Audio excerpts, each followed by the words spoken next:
মানুষের মস্তিষ্কে দিন দিন বাড়ছে মাইক্রোপ্লাস্টিকের উপস্থিতি। ৮ বছর আগে মস্তিষ্কে যে পরিমাণ মাইক্রোপ্লাস্টিক ছিল, বর্তমানে তা অনেক গুণ বেশি। এই অতিক্ষুদ্র প্লাস্টিক কণাগুলো কিভাবে মানব শরীরে ক্ষতি করে তা এখনও জানা না গেলেও সেটি নিয়ে চলছে বিস্তর গবেষণা। কিন্তু এই অতিক্ষুদ্র প্লাস্টিক কণাগুলো মস্তিষ্ক পর্যন্ত পৌঁছাচ্ছে কিভাবে? ২০২৪-এর এক গবেষণায় দেখা গেছে, আমরা প্রতিদিন যে প্লাস্টিকের বোতলে পানি পান করি, সেরকম ১ লিটারের একটি বোতলে প্রায় ৭ ধরনের প্লাস্টিকের কণা থাকে। এর মধ্যে প্রায় ৯০% ন্যানোপ্লাস্টিক। আবার মোড়কজাত পণ্যগুলোর প্লাস্টিকের মোড়ক, পলিথিন, প্লাস্টিকের কাপ, এমনকি বাতাসের মাধ্যমেও মাইক্রোপ্লাস্টিক খাবারের সাথে মিশে অথবা শ্বাস প্রশ্বাসের সাথে মানব শরীরে প্রবেশ করে।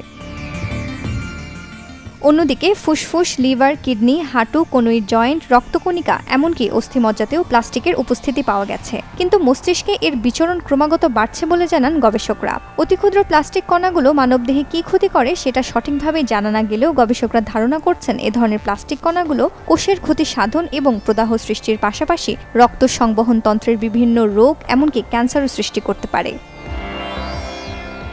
গত মে মাসে অনলাইনে প্রকাশিত একটি গবেষণা প্রতিবেদনে এসব তথ্য তুলে ধরা হয়, যার মূল লেখক ম্যাথিউ ক্যাম্পেন।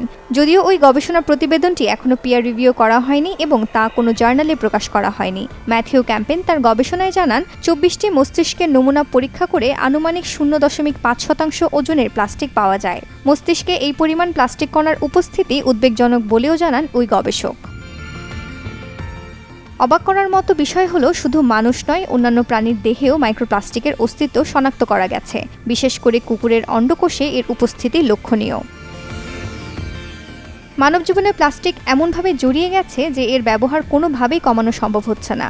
মানুষকে বারবার সচেতন করা হলেও প্লাস্টিকের বিকল্প হিসেবে অন্য কোনো বস্তু বেশি দিন টিকতে পারেনি। এ বিষয়ে অধ্যাপক ফিলিপ ল্যান্ড্রিগান বলেন, প্লাস্টিকের মোড়কে খাবার রাখা এড়ানো কঠিন। তবে রান্না করার আগে ও মাইক্রোওয়েভে দেওয়ার আগে প্লাস্টিকের মোড়ক থেকে খাবার বের করে নিতে হবে, কারণ প্লাস্টিক গরম হলে মাইক্রোপ্লাস্টিকের কণাগুলো খাবারের সঙ্গে মেশে। এছাড়াও ন্যাচারাল রিসোর্সেস ডিফেন্স কাউন্সিল জানায়, বাইরে গেলে প্লাস্টিকের কাপ বা ব্যাগ নিয়ে বাড়িতে ফেরত না আসা, প্রয়োজনে কাপড় কিংবা কাগজের ব্যাগ রিসাইকেলিংয়ের মাধ্যমে ব্যবহার করা, আর সম্ভব হলে প্লাস্টিকের বোতলে পানি পান না করা। সুমাইয়া খুশবু, চ্যানেল 24।